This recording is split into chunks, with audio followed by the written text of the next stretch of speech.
Bismillahirrahmanirrahim. Tulisan yang paling kecil itu namanya huruf. Jadi huruf contohnya yaitu A, B, C, D dan seterusnya. Itu dalam bahasa Indonesia namanya huruf. Dalam bahasa Arab itu namanya huruf. Jadi contohnya huruf yaitu alif, ba, ta dan seterusnya. Itulah namanya huruf.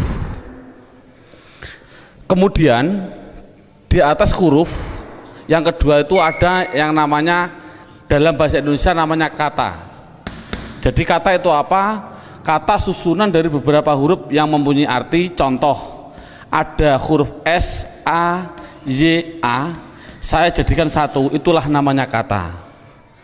Ada M, ada A, ada K, ada A, ada N, saya jadikan satu, namanya kata. Ada R, ada O, ada T, ada I, namanya roti, itu namanya kata.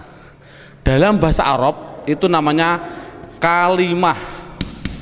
Jadi kalimah yaitu contohnya ana, kumpulnya hamzah, nun, alif, itu namanya kalimah. Akulu, itu namanya kalimah. Al-khubza, itu namanya kalimah. Jadi persatu-satuannya itu namanya kalimah. Di atas kata dalam bahasa Indonesia itu ada yang namanya kalimat. Jadi kalimat itu apa? Susunan dari huruf ini dijadikan satu. Saya makan roti dijadikan satu, itu namanya kalimah. Kalimat. Dalam bahasa Arab itu ada yang mengatakan kalam, ada yang mengatakan kalim, ada yang mengatakan kaul, terserah.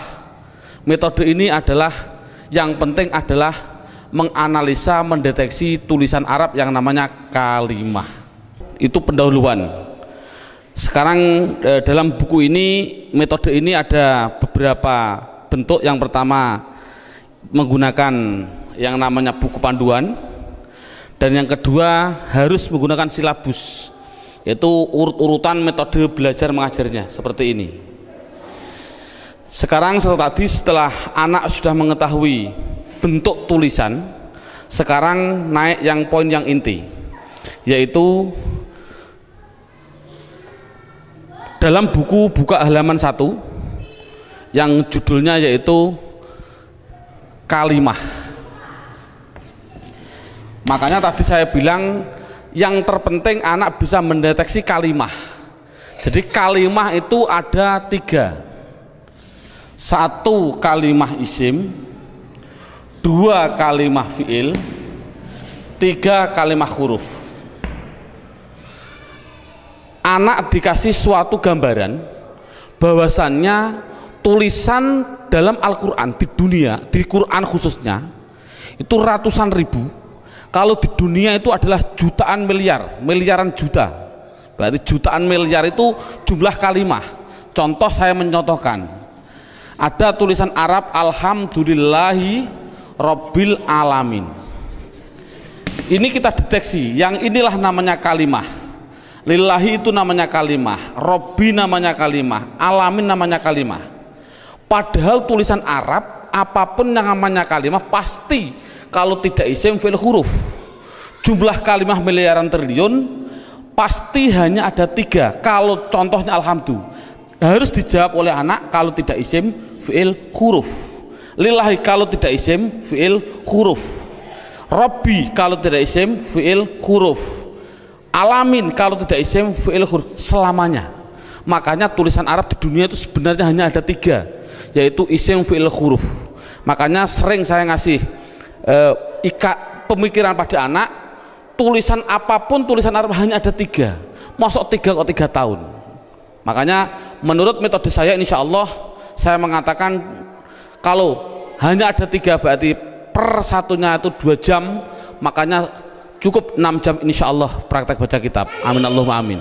Ini sekarang setelah anak sudah tahu jumlah kalimah ada 3, sekarang bagaimana saya mengetahui alhamdulillah itu isim fi'il atau huruf, lillahi itu isim fi'il atau huruf. Makanya akan saya ulas satu persatunya. Bagaimana cara mendeteksi isim itu fi'il itu huruf. Buka pada bukunya halaman 2. Dalam bukunya halaman 2 dilihat judulnya cara mengetahui isim. Jadi cara mengetahui isim itu dengan 2 cara. Satu mengetahui artinya. Kalau memang artinya itu kok menunjukkan suatu kata benda atau suatu kata sifat, pasti itu dikatakan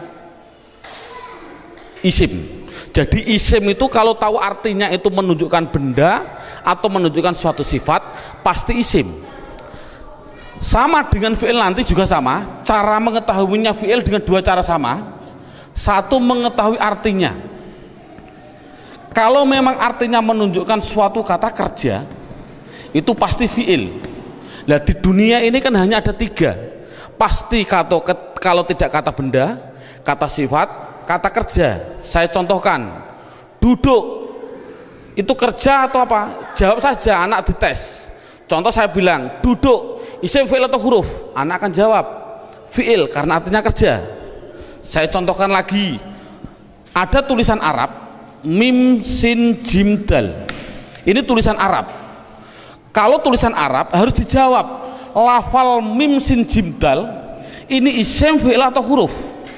Anak pasti akan menjawab isim. Tahu kok isim? Karena artinya menunjukkan suatu benda. Ini berarti kan sudah bisa anak. Saya contohkan lagi.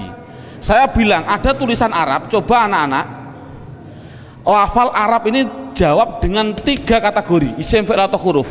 Ini saya contohkan, mim dal ro sinta, artinya madrusah. Harus dijawab isim, fi'il atau huruf. Anak pasti akan menjawab itu isim. Tahu kok isim? Karena artinya benda.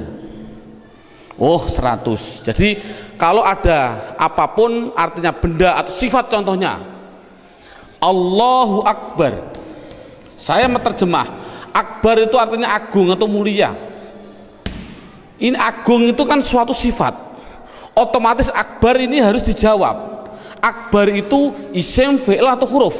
Anak akan jawab Akbar pasti isim. Tahu kok isim? Karena artinya itu suatu sifat.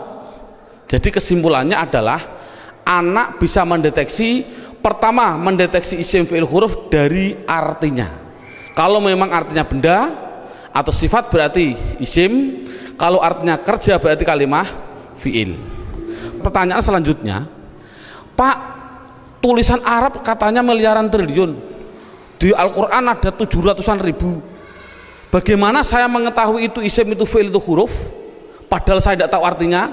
Oh, kalau tidak tahu artinya, lihat buku panduannya, yaitu lihat halaman 3. Dalam buku halaman 3 judulnya adalah mengetahui tanda-tanda kalimah isim. 1, kalau tidak tahu artinya, 1 harus mengetahui tanda-tandanya. Tanda-tandanya isim. Yang dimaksud tanda-tandanya adalah tanda-tandanya isim. Apa tanda-tandanya isim? Buku halaman 3, 1 yaitu dimasuki tanwin. Tanwin itu berarti baik tanwin dhammah, tanwin fathah, tanwin kasroh. Saya contohkan, hasibun, isim, fi'il atau huruf? Isim. Tahu kok isim? Karena ada tanwin. Untuk anak kecil mungkin kelas 5 diniyah, tanwin itu pasti di belakang. Tulis saja, disuruh di belakang. Bukunya tambah situ silahkan. Yang penting tanwin pasti di belakang. Baik tanwin dhammah, tanwin kasroh, tanwin fathah. Saya contohkan, hasibun. Ini tulisan Arab, harus dijawab isim, fi'il atau huruf? Artinya apa? Saya nggak tahu. Kalau tidak tahu ini harus dijawab isim. Mengapa ke isim? Karena ada tanwinnya. Saya menulis lagi, sohi bin, isim, fi'il atau huruf? Isim. Tahu kok isim? Karena ada tanwinnya. Berarti anak sudah bisa mendeteksi, yaitu tanda-tanda yang pertama kalimah isim, yaitu dimasuki tanwin. Sekarang yang nomor 2, Tanda-tanda isim yang nomor 2 itu kalau ada tulisan Arab depannya dikasih al, makanya dalam bukunya hanya dimasuki al, garis miring di depan. Jadi kalau ada tulisan Arab depannya ada alif dan lam, pasti itu isim. Contoh, alhamdu, harus dijawab isim fi'il atau huruf, jawabnya adalah isim. Tahu kok isim? Karena dimasuki al. Ar-Rahim, isim fi'il atau huruf, isim. Tahu kok isim? Karena ada al. Dan seterusnya. Sekarang yang ketiga, tanda-tanda isim yang ketiga yaitu dimasuki yang namanya huruf jar. Huruf jar itu apa sih? Huruf jar itu adalah tertentu, lafalnya tertentu, yaitu ada tulisan itu berupa apa? Min, ila, an, ala, dan seterusnya. Di dalam buku sudah ada. Min artinya dari, ila artinya ke, an artinya dari, ala artinya di atas, dan seterusnya. Jadi kalau ada tulisan Arab dimasuki min, yang mana huruf jar itu pasti tempatnya di depan suatu kalimah, mesti itu adalah kalimah isim. Contoh, saya mencontohkan ada tulisan Arab, zahaba zaidun ila suq, zahaba zaidun ila suq. Anak saya tes satu persatu dulu. Zaidun isim fi'il atau huruf? Isim. Tahu kok isim? Karena ada tanwinnya. Suq isim fi'il atau huruf? Isim. Tahu kok isim? Karena dimasuki huruf jar yang namanya ila. Artinya apa saya suq? Tidak tahu, tidak penting. Ini kan tidak penting. Yang penting itu bisa mendeteksi itu pasti kalimah isim. Contohnya lagi, ada contoh yang namanya ada roja'a. Saya contohkan, roja'a kembali. Siapa yang kembali? Bakrun, siapa Bakar? Kembali min dukan. Bakrun isim fi'il atau huruf? Jawabnya isim. Tahu kok isim? Karena ada tanwin. Min dukan itu isim fi'il atau huruf? Isim. Tahu kok isim? Karena dimasuki huruf jar min. Artinya apa? Tidak penting. Jadi makanya itu adalah tanda-tanda kalimah isim. Yang ketiga, yang keempat, tanda-tanda isim yang keempat di situ saya tulis. Ya, saya hapus dulu. Tanda-tanda isim yang keempat yaitu dimasuki namanya huruf qasam. Qasam itu artinya sumpah. Qasam artinya sumpah. Di sini huruf qasam hanya ada 3, wawu, ba, ta. Untuk anak pemula jangan dicontohkan selain lafal Allah, jangan. Untuk pemula jangan. Contoh, wal asri. Asri ini adalah isim. Tahu kok isim? Karena ada wawu qasam. Tidak perlu sebenarnya. Yang penting itu adalah wawu qasam nanti. Contohkan saja wallahi. Berarti Allah itu isim karena apa? Dimasuki wawu ini. Itu aja masih bingung untuk anak didik. Jadi kesimpulannya qasam tidak begitu penting. Yang penting yang terakhir ini, tanda-tanda isim yang terakhir yang kelima, yaitu dimasuki yang namanya mamimu. Contohkan, ini contoh mamimu di sini dalam buku panduan. Di situ lihat halaman 65. Halaman 65 dalam bukunya dibuka. Contohnya halaman 65 yaitu fa'ala yaf'ulu fa'lan wa maf'alan fahuwa fa'ilun wa dzaka maf'ulun. Saya ambil yang penting-penting saja. Uf'ul la taf'ul, maf'alun 2 kali ini, maf'alun mif'alun. Cara menerangkan pada anak bahwasannya fa'ala yaf'ulu fa'lan ini adalah dalam bahasa pramuka namanya kata sandi. Kalau dalam bahasa komputer namanya keyword atau password, katakan saja password. Passwordnya itu apa? Itu namanya fa'ala. Karena apa? Fa'ala itu adalah hitungan hanya ada 3, 1, 2, 3. Artinya tulisan Arab di dunia, saya tadi bilang miliaran triliun itu pasti dari 3 kata dasar. Saya bilang contoh, memukul, doroba, ini namanya 1, 2, 3. Duduk, jalasa, 1, 2, 3. Menolong, nasoro, 1, 2, 3. Inilah jadi tulisan Arab itu pasti 3. Contoh fa'ala, berarti saya contohkan di atas. Makanya anak, kalau insya Allah kalau anak desa biasanya sudah bisa. Ini namanya fa fi'il, ini namanya fi'il. Sebagai kata sandi namanya fi'il. Namanya fa fi'il, ain fi'il, lam fi'il. Jadi dot itu bertepatan dengan fa, namanya fa fi'il. Ro bertepatan dengan ain, namanya ain fi'il. Ba bertepatan dengan lam, namanya lam fi'il. Jadi pasti tulisan Arab miliaran triliun itu pasti dari 3 kata dasar. Itu pasti. Jadi kalau dilihat nanti dalam tulisan Arab, yang dimaksud mamimu adalah ada tulisan Arab, depannya ada mim, baik dibaca mi kasroh mi, atau dibaca mim dibaca fathah ma, atau ada tulisan Arab dibaca mu, muslim. Kalau ada tulisan Arab depannya kok dikasih mim dan jumlahnya pasti 4, berarti karena 3 yang asli, mim lam sin asli, mim tambahan, lam fa, lam ain fa asli, mim tambahan.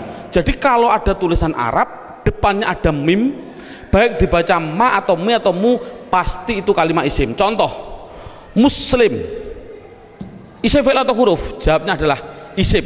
Tahu kok isim? Karena dimasuki mu. Saya menulis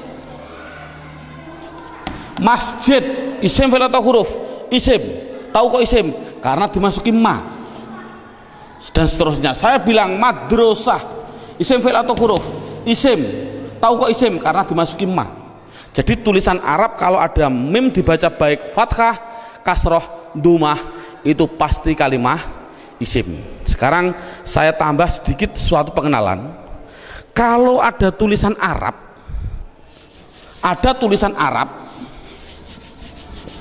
depannya saya kasih mi, contohnya mi dalam halaman 65, itu pasti menunjukkan suatu alat, pasti.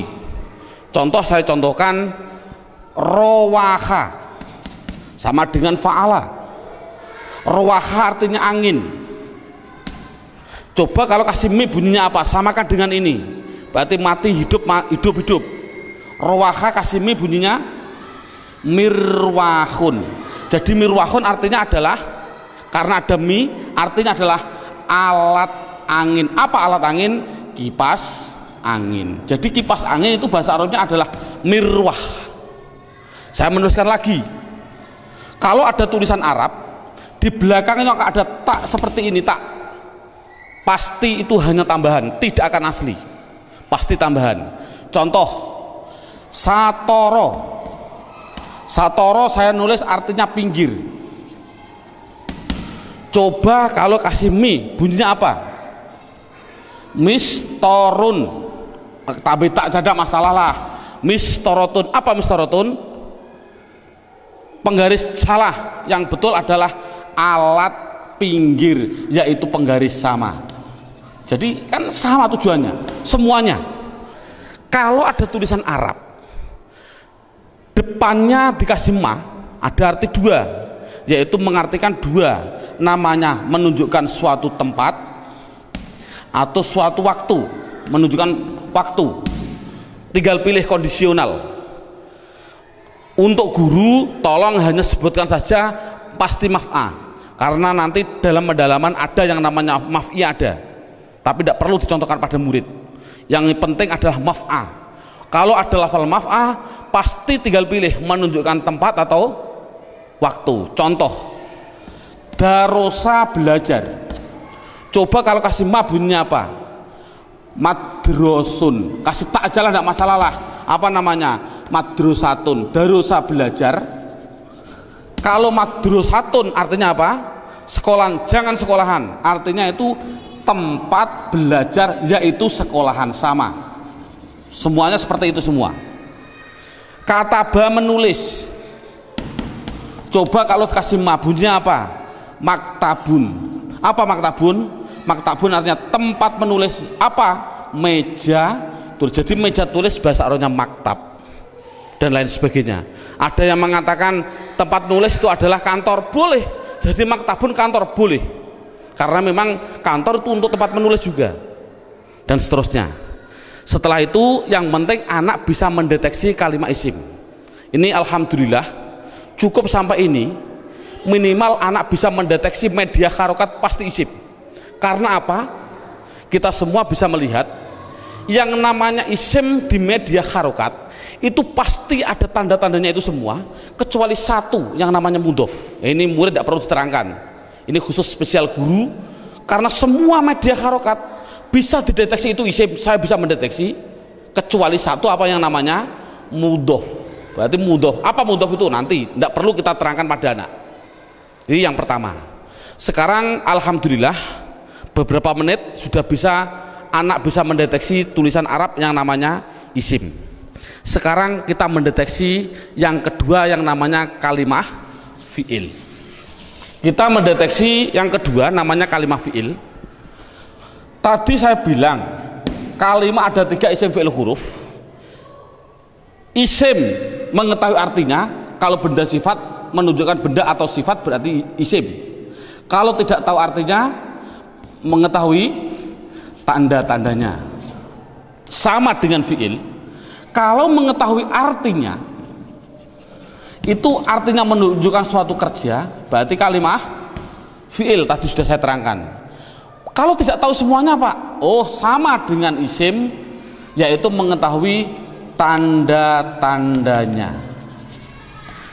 Lihat buku panduannya, yaitu halaman 10. Buku panduan halaman 10.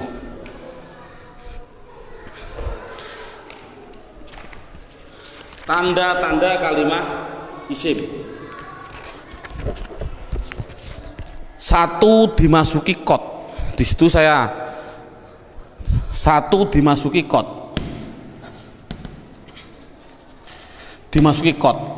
Saya menulis, biar anak, karena anak kecil mungkin biar jelas, saya suruh di depan. Tempatnya itu di depan. Jadi kalau ada tulisan Arab kok ada depannya ada lafal kot, pasti setelahnya itu fi'il. Contoh, saya mencontohkan, Allahu Akbar, Allahu Akbar, qad qomatis sholah, qad qomatis sholah. Ini adalah lafal kot.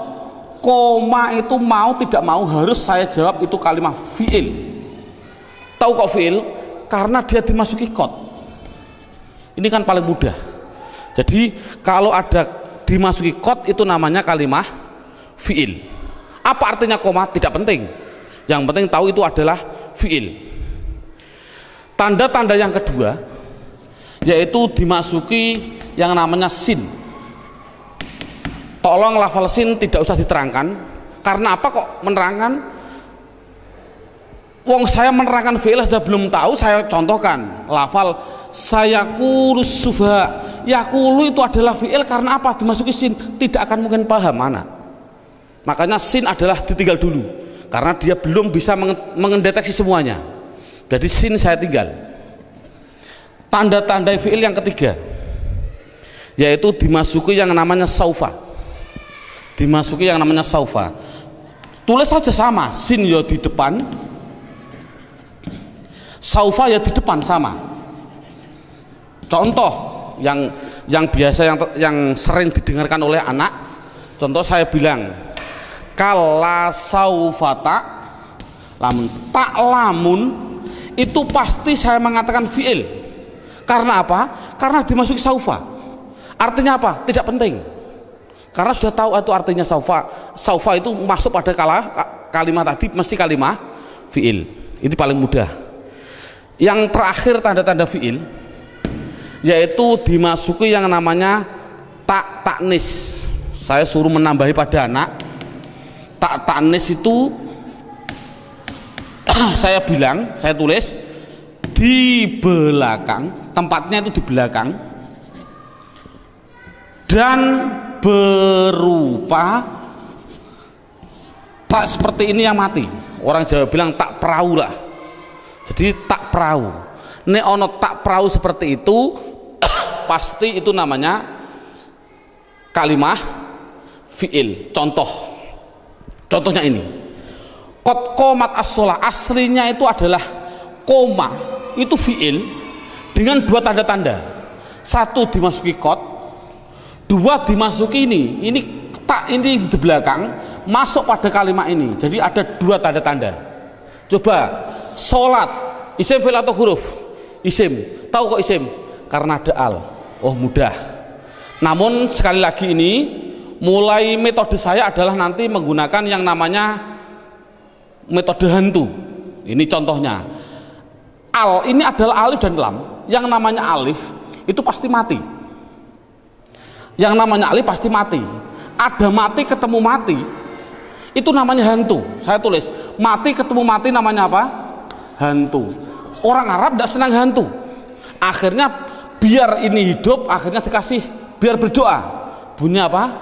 Qad qomatis shalah. Bukan qad qomat shalah lagi, tapi qad qomatis shalah. Saya contohkan lagi. Lafal min ketemu masjid. Bunyinya apa? Min al masjid, tidak boleh karena ini ada alif mati ketemu mati namanya hantu, tidak boleh, harus dihidupkan biar berdoa, bunyinya minal masjidi. Contoh lagi, an ketemu madrasah, bunyinya apa? Anil. Kok bisa anil? Oh karena ada mati ketemu mati namanya hantu. Ini sekali lagi orang Arab itu tidak senang atas hantu. Kesimpulannya adalah berapa menit mulai pertama dan sekarang ini anak sudah bisa mendeteksi media harokat yang namanya isim dan fiil. Alhamdulillah dengan beberapa menit anak sudah bisa mendeteksi namanya media harokat isim atau fiil. Karena apa? Huruf itu hanya huruf jar. Katakan saja huruf jar. Ada huruf li taukid dan sebagainya, itu tidak penting. Berarti kalau huruf jar itu tertentu tadi hanya min ila ada berapa 9. Selain itu tulisan Arab pasti hanya isim dan fiil. Anak sudah bisa mendeteksi kecuali tadi mudhof. Alhamdulillah. Sekarang kita naik poin yang keempat. Poin yang keempat yaitu lihat buku halaman pertama. Dalam halaman pertama terlihat kalimah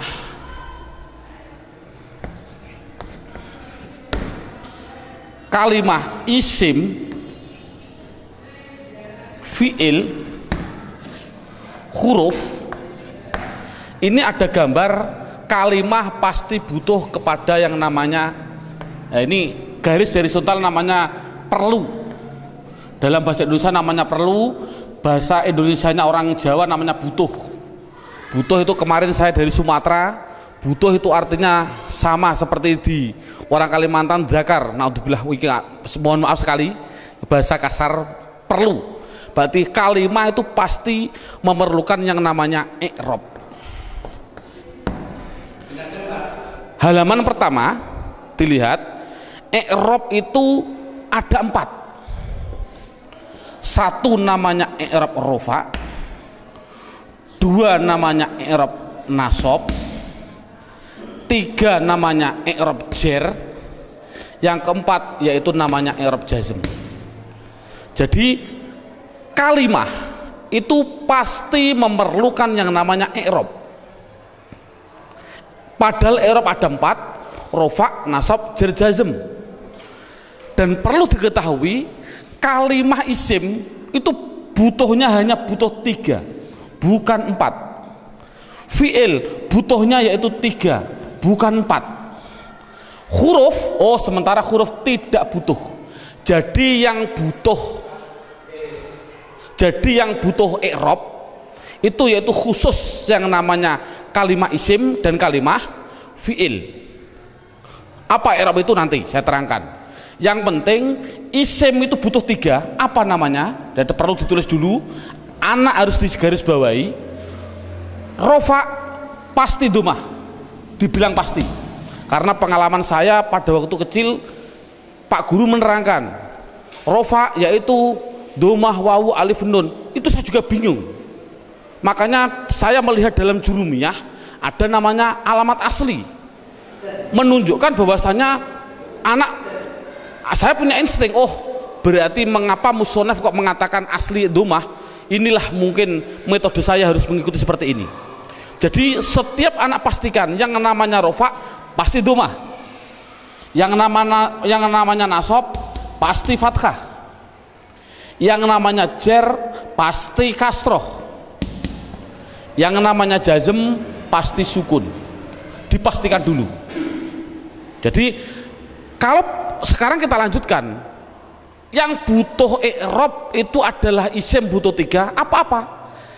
Isim butuhnya yaitu rofa, nasab, jer. Ini kebutuhan isim. Jadi isim butuhnya hanya 3, rofa, domah, nasab, fathah, jer, kasroh. Tidak butuh kepada jazm, tidak butuh. Ini penting. Adapun yang fi'il butuh 3. Fi'il butuh 3. Apa-apa? Rofa, nasab, dan jazm. Tidak butuh kepada yang namanya jer. Ini anak harus tidak perlulah kita terlalu ngasih pertanyaan terbulak-balik. Contoh, isim i'rab apa yang khusus masuk pada fi'il, i'rab apa yang tidak boleh masuk pada fi'il. Tidak perlulah. Yang penting minimal pertama kali tolong ditekankan isim. Fi'il aja tidak penting, nanti dulu. Yang penting kalau bilang isim pasti punya namanya rofa domah, nasab fathah, jer kasroh. Itu isim dulu, matangkan isim. Fi'il tidak perlu ditanya dulu. Jadi sekarang pertanyaannya, apa sih yang dinamakan rofa domah? Rofa itu adalah i'rab. I'rab itu apa? I'rab adalah perubahan pada akhir kalimat atau kata, akhir kata atau kalimah dalam bahasa Arabnya tadi. Jadi kalau ada tulisan Arab, perubahan belakang itulah namanya i'rab. Contoh saya bilang, ada tulisan Arab min sim jim dal, belakangnya itu, kalau ini kan kata benda, ini kan orang tahu kata benda. Kalau benda berarti kalimah isim. Kalau isim harus dijawab, pasti butuh perubahan belakang. Kalau dia rofa ya pasti dun. Apa rofa itu nanti? Pasti dun. Kalau dia nasab berarti pasti dan. Kalau dia jer berarti din. Makanya saya tadi bilang, yang namanya i'rab, khususnya ini, i'rab itu sama dengan nahwu. Contohnya lafal ini, dun dan din. Inilah belakang, ini namanya nahwu. Adapun depan ada tulisan mim sim jim dal, bacanya apa? Masjid. Mengapa kok dibaca masjid? Mbok dibaca misjid saja. Inilah perubahan depan, itu namanya sorof. Jadi nahwu sama sorof itu harus gandeng. Mengapa terjadi sekarang ini guru nahwu, guru sorof sudah berlainan, itu sudah jauh, akan bertemu juga sulit, karena satu kalimat membutuhkan 2 hal, yang namanya nahwu dan sorof. Jadi perubahan depan itu namanya sorof, perubahan belakang adalah nahwu. Jadi kesimpulannya lagi, ada kesimpulan ini, tolong nanti anak-anak harus dipahami. Yang namanya isim, yang namanya, saya ini kesimpulan, isim pasti butuh 2 hal belakangnya. Kalau ada al, kalau tidak ada al ya ditanwin.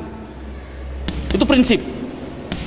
Jadi kalau ada tulisan Arab kok dia menunjukkan suatu isim, itu harus kasih tanwin kalau tidak ada alnya. Kalau ada alnya jangan ditanwin. Contoh, masjid ini kan tidak ada alnya, makanya saya balang dun dan din. Coba kalau saya kasih al, almas, Al-masjid, coba rofaknya bunyinya bagaimana? Al-masjidu, jangan ditanwin karena ada al. Nasabnya bunyinya bagaimana? Al-masjidah. Jernya bunyinya bagaimana? Al-masjidi. Ini contoh. Dalam buku panduan saya, anak harus dites dengan contoh 2, yaitu dengan lafal basmalah dan takbir. Saya contohkan. Kita kasih contoh yang biasa dibaca oleh anak.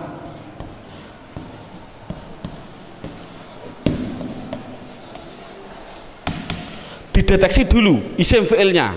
Coba rohim, lafal belakang ini isim fi'il atau huruf? Isim, tahu kok isim? Ada al. Rohman, isim fi'il atau huruf? Isim, tahu kok isim? Ada al. Allah, isim fi'il atau huruf? Isim, tahu kok isim? Ada al. Silahkan. Ini ada khilafiyah ulama. Ada yang mengatakan jangan bilang al. Ini adalah ismudzat, tidak boleh dirubah-rubah. Tapi ada ulama yang mengatakan memang al. Dari lafal aliha dikasih al. Jadinya alifnya dikasih panjang. Allah. Nggak, untuk anak kecil biarlah itu bilang isim karena ada al. Silahkan.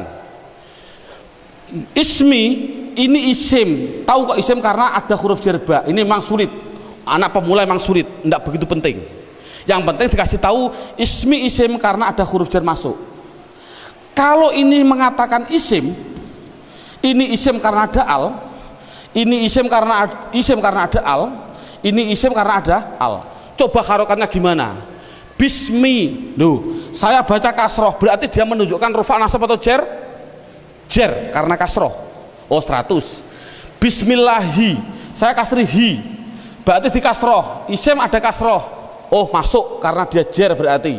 Mengapa kok jer? Oh nanti, belum waktunya.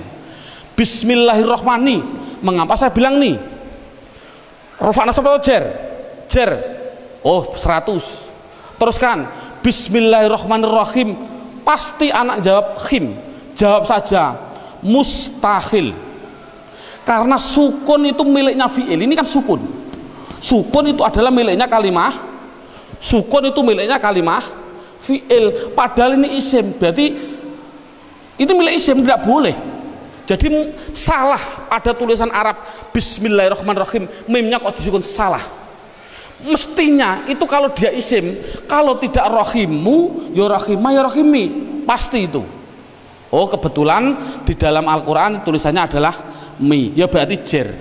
Dari mana kok jer? Yang penting dia kasroh, itu jer. Mengapa kok dibaca jer? Oh nanti belum masanya. Yang penting dia bisa mendeteksi itu isim, rofa nasab atau jer. Ini kan anak sudah lumayan. Dengan berarti gambaran rohim ini adalah menggambarkan anak biar tahu, oh isim tidak boleh ditanwin. Loh kok disukun pak? Oh tidak boleh tanwin, maaf, disukun. Mengapa sukun pak? Karena wakof. Saya contohkan lagi. 2 contoh. Lafal Allahu Akbar. Allahu Akbar. Orang bilang akbar disukun. Saya jawab salah. Mengapa salah? Tadi saya bilang akbar itu adalah sifat. Yang namanya sifat itu pasti isim. Yang namanya isim tidak mungkin dia disukun. Di dalam tulisannya kalau begini. Karena apa? Sifat isim tidak boleh sukun. Karena sukun itu miliknya fi'il. Kalau isim itu pasti kalau tidak ru ya roh ya ri. Mengapa tidak ditanwin? Nanti. Yang jelas ini contoh Allahu Akbar. Allah isim, tahu kok isim ada al. Rofa nasab atau jer? Rofa, tahu kok rofa karena dumah. Akbar yang betul adalah akbaru. Jadi mengapa kok dibilang bar? Karena wakof. Kalau nulis adalah ru yang betul. Makanya sering saya kasih pertanyaan, bagaimana hukumnya ada orang sholat bilang Allahu Akbaru, sah nggak? Jawabnya adalah sah karena nahwunya seperti itu. Namun yang terbaik memang adalah wakof. Seperti ini. Bismillahirrahmanirrahim karena wakof. Jadi intinya adalah yang namanya i'rab ada 4 rofa nasab jar jazm. Khusus kita tekankan pada isim. Yang namanya isim belakangnya pasti rofa dumah, nasab fathah, jar kasroh. Itu kesimpulannya. Sekarang silabusnya poin yang kelima, judulnya yaitu pendalaman isim. Buka halaman 1, sama halaman 1, yaitu lihat halaman 1, isim dibagi 2. Ada yang namanya isim mabni, ada yang namanya isim mu'rab. Sekali lagi, isim mabni dan isim mu'rab dibagi dulu. Apa yang namanya isim mabni? Dalam buku halaman 2 ada. Mabni itu adalah, mabni itu apa? Mabni adalah harokat belakang, harokat belakang itu tetap. Saya tulis tetap. Itulah namanya mabni. Jadi mabni itu apa? Mabni harokat belakang tetap. Mu'rab itu apa? Mu'rab yaitu harokat belakang berubah-ubah. Harokat belakang berubah-ubah. Jadi itu kesimpulannya. Jadi isim harus dibagi 2, isim mabni dan isim mu'rab. Isim mabni belakangnya tetap, isim mu'rab belakangnya berubah-ubah. Isim mabni sekarang diperinci satu persatu. Dalam silabus ada isim mabni, yaitu satu namanya isim domir. Saya tulis satu namanya isim domir. Tolong dalam hal ini anak tidak usah diperdalami. Yang namanya pada waktu pengalaman saya dulu kecil, Pak Guru bilang domir itu ada 2, seperti contoh seperti ini. Domir ada 2, domir baris dan domir mustatir. Baris muttasil ada 2, baris munfasil ada 2, muttasil ada 4, dan domir mustatir ada yang jawas dan ada yang wujub. Ini enggak, dulu saya suruh menghafalkan ini domir saja, itu mungkin 1 bulan.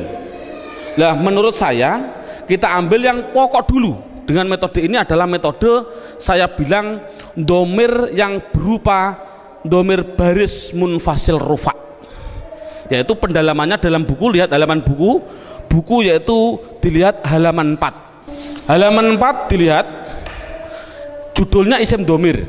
Di situ saya tulis yaitu lafal huwa, huma, hum, iya, huma, hunna,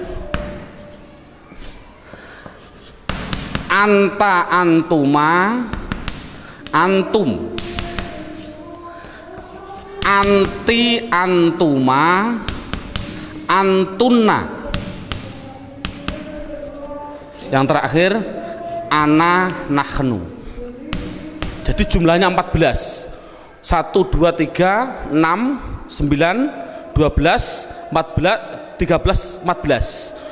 Jadi jumlahnya saya bilang isim domir adalah jumlahnya 14. Contohnya huwa, hum. Yang namanya domir itu adalah kata ganti. Dalam buku huwa itu kata ganti dari siapa? Kata ganti dari dia. Dia siapa? Dia laki-laki 1. Ini yang namanya goib.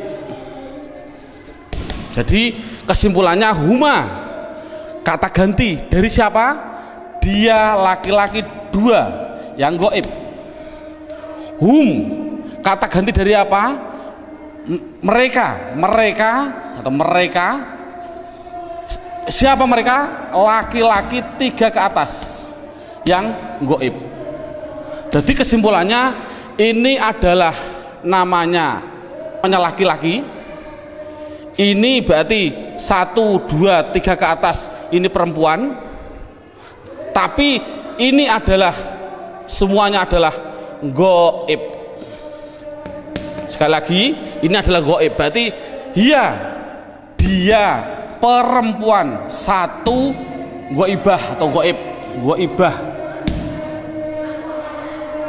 Huma 2 perempuan goibah. Huna 3 ke atas perempuan goibah. Jadi inti kesimpulannya adalah 3 ini laki-laki, Tiga ini perempuan yang semuanya adalah katakan goib. Anta, kata ganti siapa? Dari kamu. Kamu siapa? Kamu laki-laki satu yang hadir.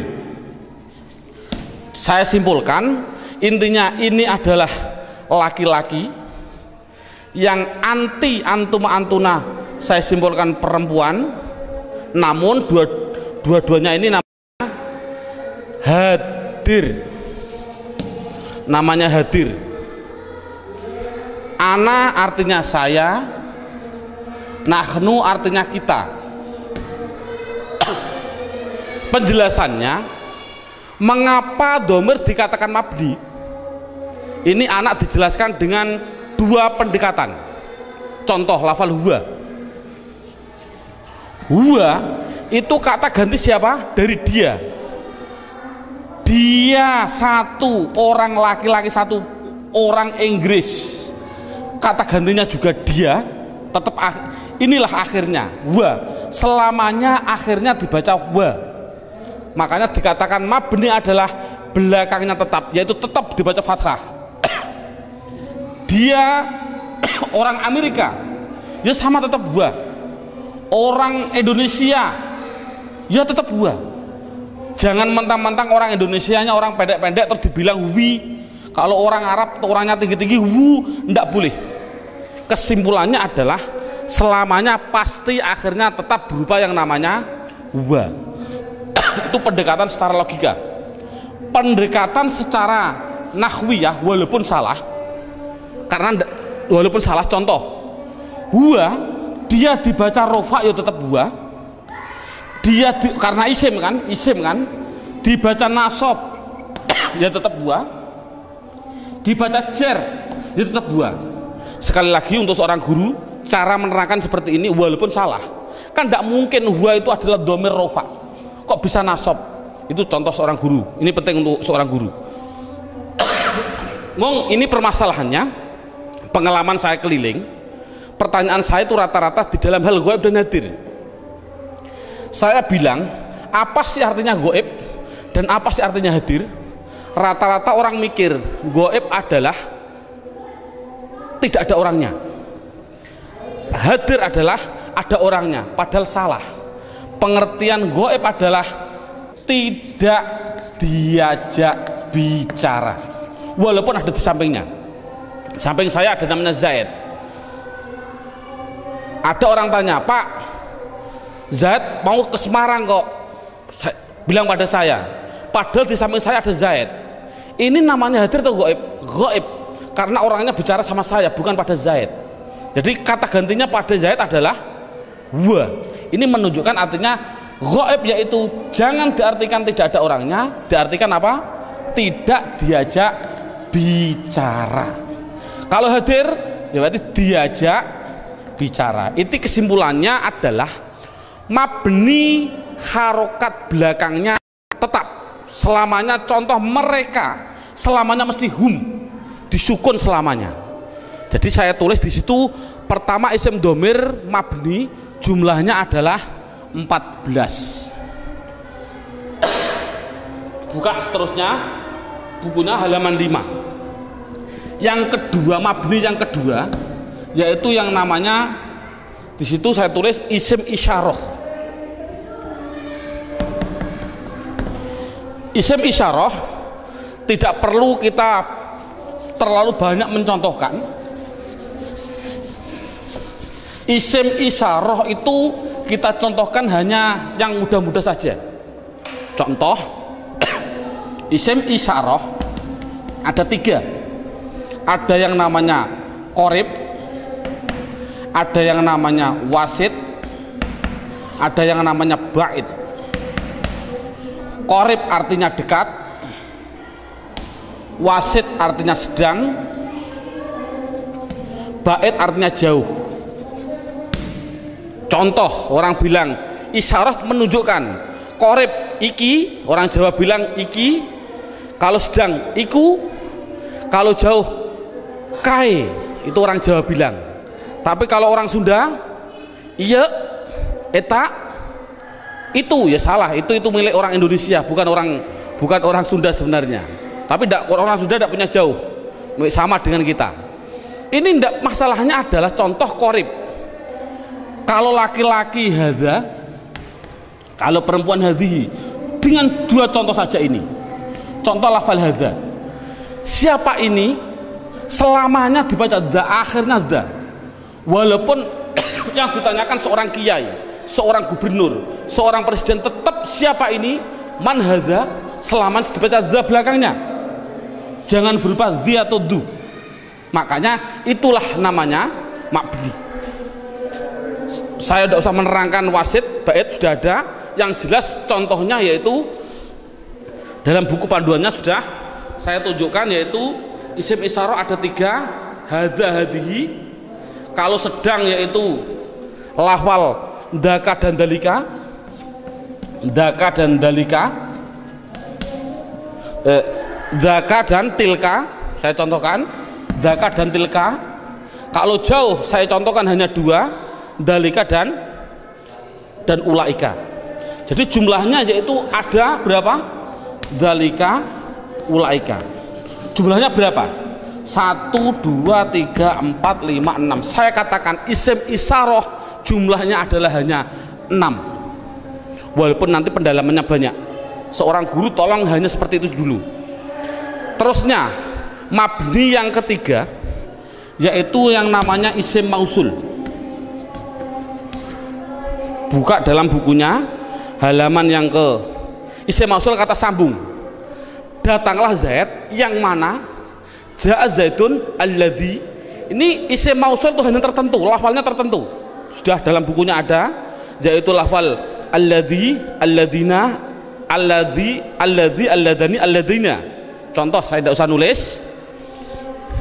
Mohon dilihat contoh ini, isim mausul tertentu. Alladzi, alladani, alladina, allati, allatani, allati. Cukup sebutkan hanya 6 saja, yaitu biar anak hanya tahu isim mausul jumlahnya hanya ada 6. Mabni yang keempat. Mabni yang keempat yaitu yang namanya isim istifham. Istifham. Istifham itu pertanyaan. Di situ saya menulis, tidak usah saya tulis biar waktunya lebih singkat. Yang penting guru bisa menerangkan. Yaitu di situ saya tulis hanya man, mundu, madza, mata, ayana, aina, kaifa, anna, kam, dan ayu. Jumlahnya saya tulis itu hanya 10. Jadi istifham hanya ada 10. Yang keempat, yang ke mabni yang kelima, yaitu namanya isim syarat. Syarat itu apabila, jikalau, andai kata, itu namanya syarat. Saya tulis dalam bukunya biar lebih singkat. Lafalnya tertentu. Man, ma, mahma, mata, ayana, aina, anna, haisuma, kaifama. Jumlahnya yaitu hanya ada 9. Yang terakhir yang nomor 6, yang namanya isim fi'il. Ini loh, namanya isim fi'il. Kadang-kadang orang bingung. Di situ ada isim fi'il madhi, isim fi'il mudhari, isim fi'il amar. Yang penting contohnya saya bilang isim fi'il amar, isim fi'il amar. Contohnya lafal amin, amina. Ini dikatakan dia bukan isim, bukan fi'il. Dikatakan isim fi'il. Mengapa kok isim fi'il? Tidak usah kita, anak tidak usah dikasih jawaban, kasih alasan, tidak usah. Yang penting isim fi'il itu lafalnya tertentu. Lafalnya itu hanya ada 9. Begitu. Berarti anak yang penting tahu. Contohnya seperti ini. Isim fi'il amar yang pertama. Ada yang namanya soh dan seterusnya. Isim fi'il madhi ada 2. Isim fi'il mudhari ada 2. Cukup 9 saja. Inti kesimpulannya, isim mabni itu jumlahnya adalah 14, 6, 6, 10, 9, 9, jumlahnya adalah 54. Padahal tadi saya bilang tulisan Arab yang namanya isim di dunia jumlahnya kalimat isim adalah 1 miliar triliun. Itu jumlahnya tulisan Arab di dunia itu 1 miliar triliun. Kalau isim jumlahnya miliaran triliun dibagi dua, mabni dan mu'rob. Yang namanya mabni yaitu 54, selainnya pasti mu'rob. Kesimpulannya, isim mu'rob adalah yang tidak berupa mabni. Saya mohon maaf untuk seorang ustadz, seorang guru. Dulu pada waktu saya masih kelas 1 sanawiyah sudah diajarkan oleh alfiyah, padahal saya belum memahami betul. Saya ditunjukkan contohnya huwa, isim domir. Isim domir huwa itu dikatakan mabni karena apa? Karena yang namanya mabni adalah serupa dengan huruf. Mu'rob tidak serupa dengan huruf. Jadi yang namanya mabni serupa dengan huruf. Serupa di dalam apanya? Ada sifat wad'i, sifat iftikori, sifat. Tidak perlulah kita sementara, nanti dulu. Yang penting anak bisa, yang namanya mabni pasti tertentu lafalnya dan dia pasti serupa dengan huruf. Makanya tidak usah kita menjelaskan alasan-alasan dulu, biarlah nanti seorang ustadz kalau dia sudah belajar alfiyah. Ini metode awal. Jadi saya simpulkan, kalau tulisan Arab yang namanya isim jumlahnya 1 miliar triliun, mabni 54, berapa jumlah mu'rob? Jumlah mu'rob ya miliaran triliun dikurangi 54. Kalau kita nulis persen, ya mungkin 0,000 nafas hampir habis baru 1%. Jadi anak mudah. Isim domir ada 14, isim isyarah ada 6. Contoh, alhamdu, isim fi'il atau huruf? Isim. Tahu kok isim? Ada al. Kalau tahu isim harus dijawab, dia masuk kategori mabni atau mu'rob, harus dijawab. Jawabnya apa? Anak dibilang ini pasti mu'rob. Karena apa kok mu'rob? Karena lafal alhamdu tidak ada pada mabni yang jumlahnya 54. Itu kan paling mudah. Berarti semua tulisan Arab kalau tidak ada di 54 ya pasti mu'rob. Berarti mu'rob miliaran triliun. Jadi makanya anak suruh menghafalkanlah.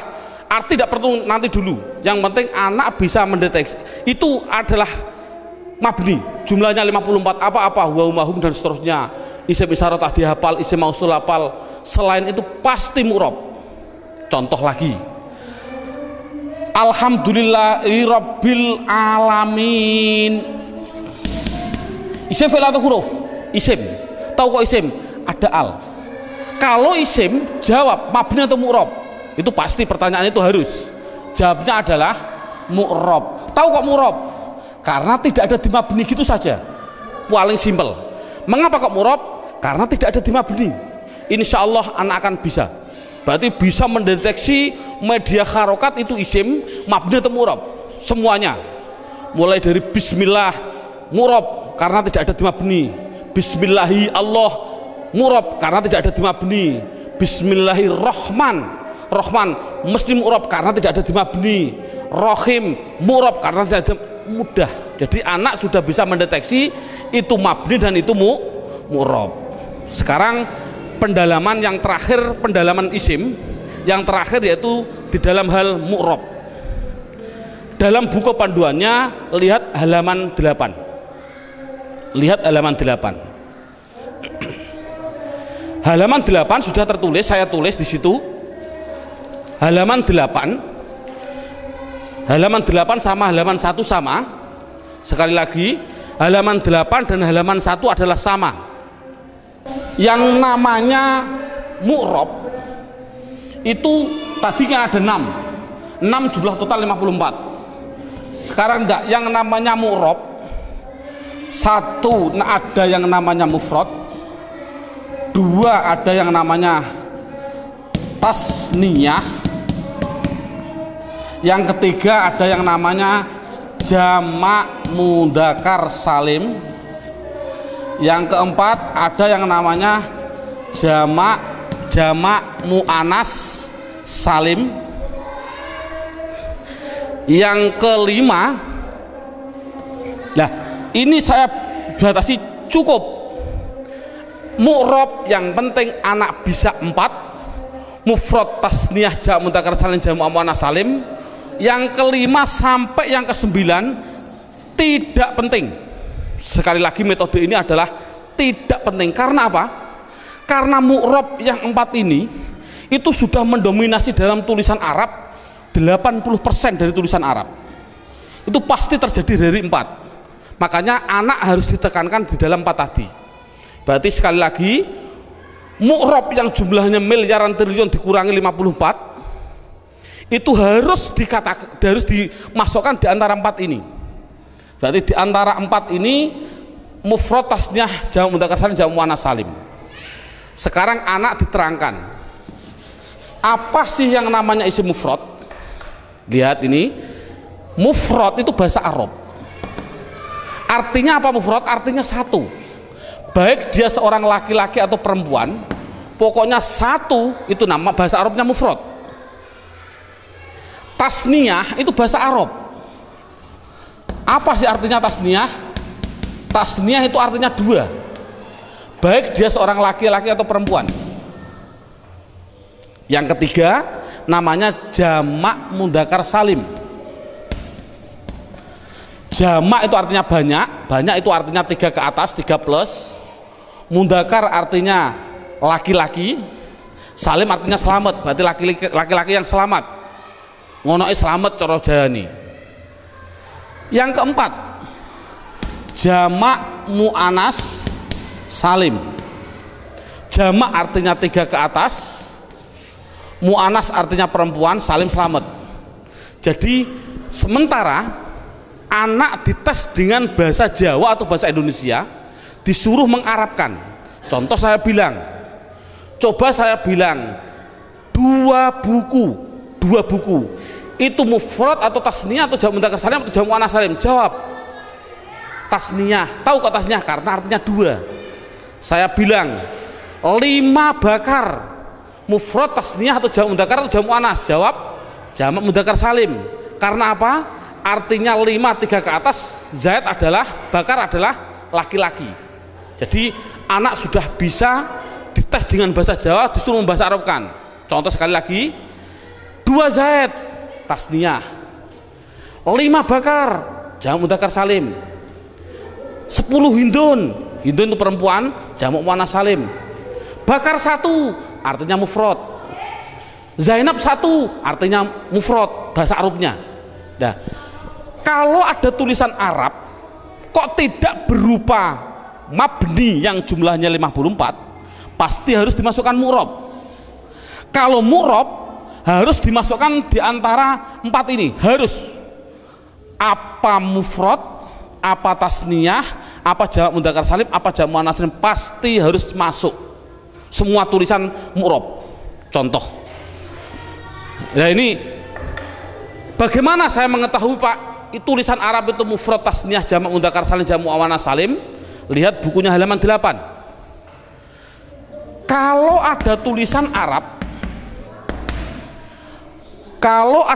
Arab, belakangnya kok ada alif nun atau ya nun, nunnya dibaca kasroh ni, sebelum ya dibaca fathah, sebelum alif dibaca fathah, bunyinya ani atau aini, mesti artinya 2.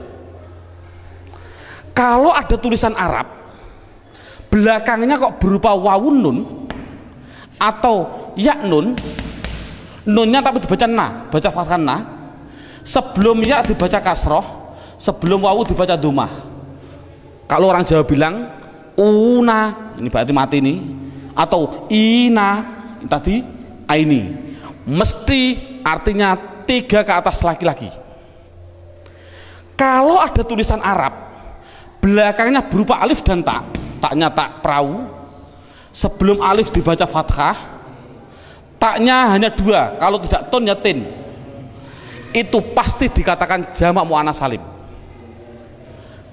Kalau ada tulisan Arab belakangnya tidak ada tambahan ani, aini, una, ina, atun, atin, mesti itu isim mufrad.